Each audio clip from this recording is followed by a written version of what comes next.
Hello दोस्तों, आज हम लोग बात करेंगे इलाहाबाद हाई कोर्ट के आरओ एआरओ के बारे में, जिसका एग्ज़ाम होने ही वाला है दिसंबर में। ठीक है, 10 दिसंबर से स्टार्ट हो जाएगा।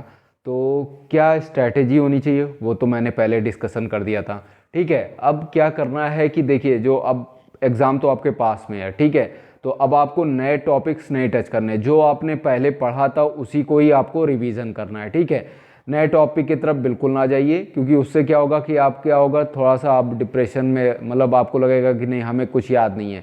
तो जो आपने पहले पढ़ा था उसी को रिवीजन कर लीजिए। जो भी आपने नोट्स बनाए थे, लाइक कॉपी से पढ़ा था या किताब से पढ़ा था, उसी को ही रिवीजन करिए। बिल्कुल भी अपने पास नए कंटेंट बिल्कुल भी ग्रैब करने की कोशिश नहीं करिए कि आप ज़्यादा पढ़िए और नए नए, मतलब कि अलग अलग हम नए नए चीज़ें पढ़ लें ताकि हमें एग्ज़ाम अटेम्प्ट कर लें। तो ये गलती जो है बिल्कुल ना करिए। जो आपने पढ़ा था उसको आप अपनी मेज पे, जहाँ पे भी आप पढ़ते हैं, बस उतना ही कंटेंट रखिए। उसके अलावा जो भी फालतू चीज़ें आपके माइंड में घूम रही है वो बिल्कुल किनारे रख दीजिए। आपको 1% देखने की ज़रूरत नहीं है। ठीक है, आप उसी पे विश्वास करिए, जो आपने पढ़ा था उसी को ही रिवीजन करना है।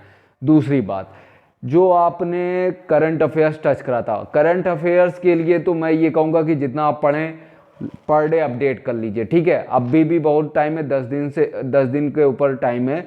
आप जितना भी आपने करंट अफेयर्स पढ़ा है 1 साल का, उसको रिवीजन कर लीजिए कायदे से। नए करंट अफेयर्स पढ़ने की ज़रूरत नहीं है। ठीक है, आपने ये जो बंदे तैयारी कर रहे होंगे, जो अपने भाई बहन जो पहले से तैयारी कर रहे होंगे, उनको बिल्कुल क्लियर होगा कि उनको कौन सा टॉपिक टच करना है करंट अफेयर्स में, बस उसी अकॉर्डिंग। मान लीजिए एक तरफ आपने स्पोर्ट्स ख़त्म कर लिया, फिर क्या कर लिया आपने, कर लिया अवार्ड ख़त्म कर लिए, फिर कर लिया कि आपने जो भी अंतर्राष्ट्रीय महोत्सव है वो कर लिया। ठीक है, या त्यौहार होते हैं वो आपने कवर कर लिया, ऐसे आपने करा होगा। ठीक है, बुक्स हो गई, जो इंपॉर्टेंट है, दिवस है, ये सब आपने कर लिया होगा। तो आपको बिल्कुल परेशान होने की ज़रूरत नहीं है, बिल्कुल नए चीज़ें पढ़ने की ज़रूरत नहीं है। हाँ, एक काम आपको जरूर करना है टाइपिंग का। अभी देखिए 10 दिन आपके पास है, आप खूब मन से टाइपिंग करिए। ठीक है, टाइपिंग करिए, और आपने जो प्रीवियस ईयर के जितना भी आपने प्रीवियस पढ़ा है, मतलब जो भी आपने ये 6-7 महीने में, आप जब से नोटिफिकेशन जारी हुई है, मतलब जब से हुआ है, उसी को ही आपको पढ़ना है, बिल्कुल नई चीज़ें ना पढ़िए। तीसरी बात ये कि अब आप जब एग्ज़ाम देने जाइए तो परेशान होने की ज़रूरत नहीं है कि हमने ये टॉपिक नहीं पढ़ा, वो टॉपिक नहीं पढ़ा, कुछ भी नहीं। ये चीज़ें है बिल्कुल छोड़ दीजिए।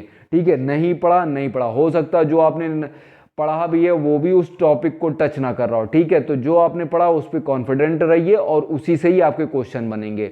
ठीक है, टेंशन लेने की ज़रूरत है नहीं। आपने जितना पढ़ा है वो मोर देन सफिशिएंट है।